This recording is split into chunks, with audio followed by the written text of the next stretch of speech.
Fireball Wall. This is an ancient wall spanning back to the old days when Street Fighter 2 was around and is still prevalent today.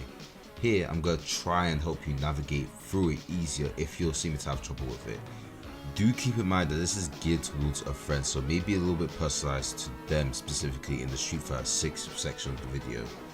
It is also assuming that you know basic fundamentals like frame data, because if you don't, I don't think this is the video for you yet.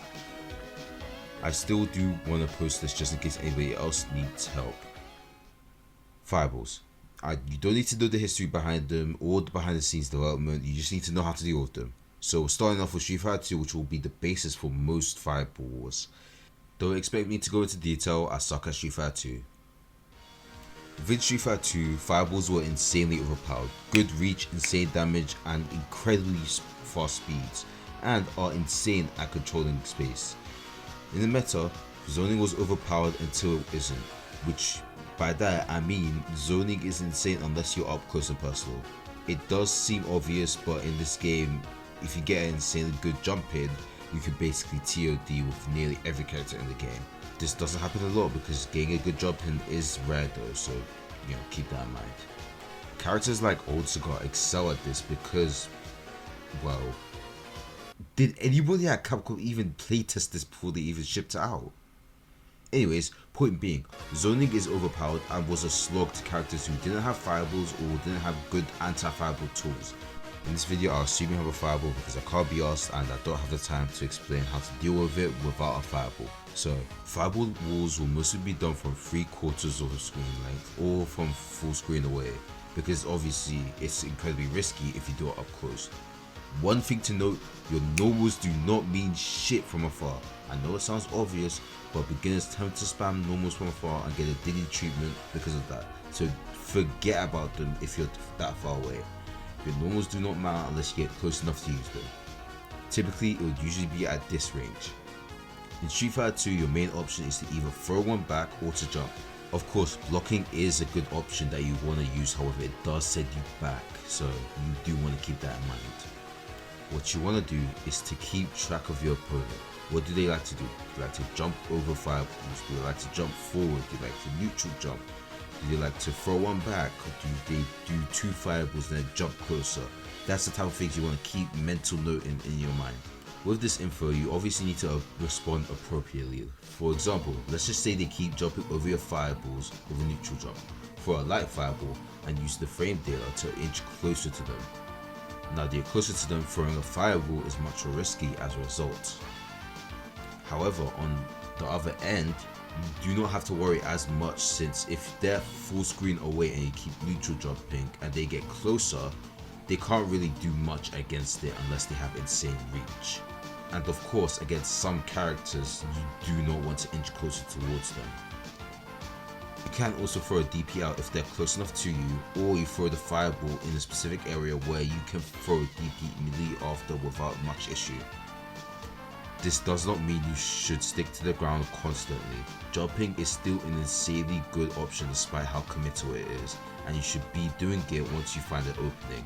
Jumping in a sense is mostly about evaluating whether or not the risk is worth it, and it is your job to see whether or not the risk is worth it depending on various factors, such as if the opponent has anti-aired you or if they keep jumping away. This is the basis of the fireball wall. You can either step back and continue to throw fireballs with little to no risk, or you could jump in, which would give huge risk with getting anti-aired, but can lead to a huge reward with the huge damage that you can get if you get in. Of course, the further you are, the less risk or reward there is in jumping. Understood? Okay, we're moving on to the actual topic I made this video for. The Street Fighter 6 Fireball War is much less prevalent because everybody has either system mechanics to brush through them,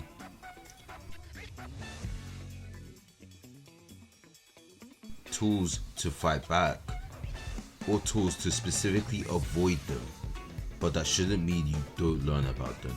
You can still just as easily get beat by the fireballs if you do not know how to navigate through them.